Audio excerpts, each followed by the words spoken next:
chun le zua te lo shangin i vulai thia chak le ma se vung zelila kan tiam thu di in nga zelam o khore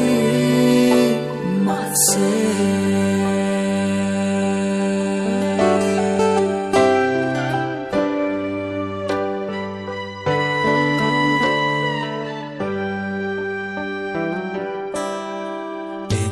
đằng ca thăng chuông lâu kề dùng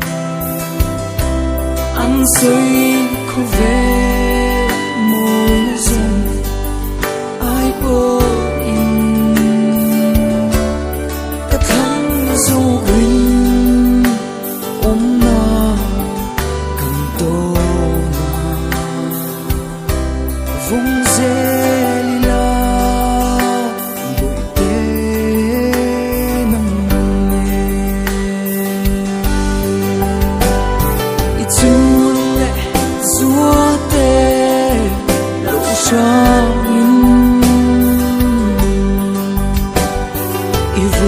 phía chạc lệ mà sẽ vùng dê lila cầm tiền thu đi mà dê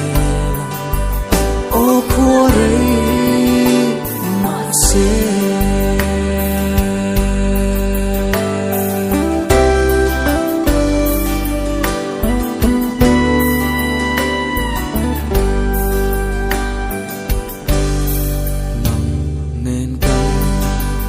lim lai ni sung hi khua rei chang in kho vel to khen po in hil ni te hian ka ring si ta ni lu piar